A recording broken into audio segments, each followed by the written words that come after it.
YouTube চ্যানেলে সবাইকে স্বাগত। ওয়েস্ট বেঙ্গলের বাইরে যে সমস্ত স্টুডেন্ট বিএড কমপ্লিট করেছো তাদের জন্য এই ভিডিওটা অতি ইম্পর্টেন্ট। ভিডিওটা স্কিপ করবে না, না হলে সমস্যায় পড়তে পারো। কেন বলছি, প্রথমে তোমরা বলবে আমি তো কমপ্লিট করেছি, সেখানে এনসিটির অনুমোদন ছিল, তার ডকুমেন্টস রয়েছে, সরকারি কলেজ থেকে করেছি, তার মার্কশিট রয়েছে, তার সার্টিফিকেট রয়েছে, কোর্স কমপ্লিট সার্টিফিকেট রয়েছে।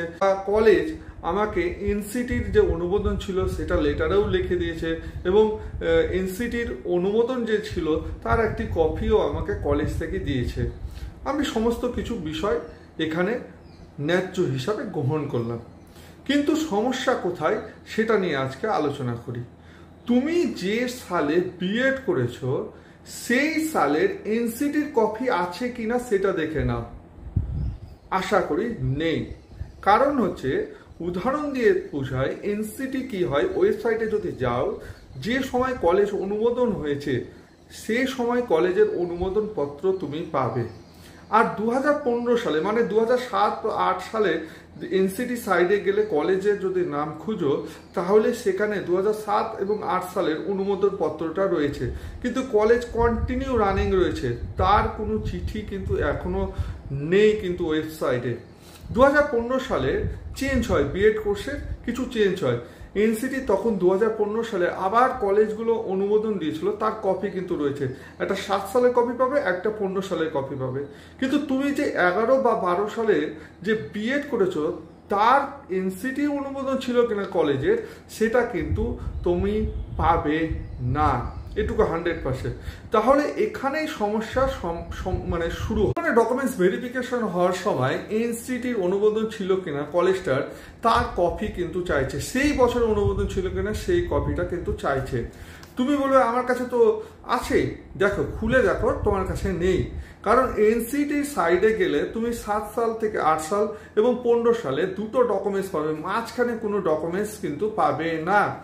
এবার ধরো উদাহরণ হিসাবে তুমি 11 এবং 12 সালে বিএড কমপ্লিট করেছো, তুমি এনসিটির অনুমোদন ছিল কিনা সেই কলেজটা, কলেজের কাছে ডকুমেন্টস রয়েছে, তোমার কাছে নেই। কিন্তু তুমি এনসিটি সাইডে দেখেছো কলেজের নাম রয়েছে, কিন্তু সে সময় অনুমোদন ছিল কিনা তুমি কিন্তু সেটা জানো না। এই জন্যই অধিকাংশ স্টুডেন্ট কিন্তু ফেঁসে যাচ্ছে। তো এখান থেকে বাঁচার উপায় কি? যারা সরকারি জব করছে তাদের বাঁচার উপায় কি, আর যারা করছে না তাদের বাঁচার উপায় কি? প্রথমে তুমি এনসিটি সাইডে গিয়ে আরটিআই করো।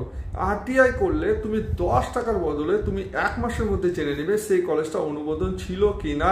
সেই কপিটা তুমি সুন্দর করে রেখে দাও, তোমার যে অ্যান্সার আসবে সেটা তুমি জেরক্স করে রেখে দাও এবং সেটা তুমি চাকরির ফর্ম ফিল আপের সময় বা ডকুমেন্টস ভেরিফিকেশন হবে তখন তুমি সেটা কিন্তু অ্যাটাচ করতে পারো।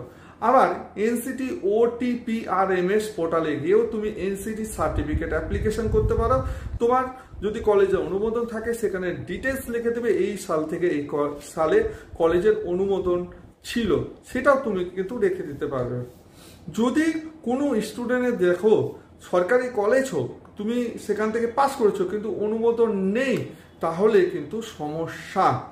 যারা চাকরি করছো তারা চুপচাপ থেকে যাও, আর যারা চাকরি করছো না তারা ফর্ম ফিল আপ করো না।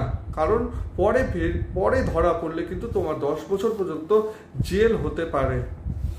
কোনো যদি ফর্ম ফিল আপের সমস্যা হয় বা কোনো প্রশ্ন যদি থাকে তাহলে আমাকে নিচে দেওয়া নম্বরে ফোন করতে পারো, যতটা পারবো আমি হেল্প করার চেষ্টা করব। ভালো থেকো, সুস্থ থেকো।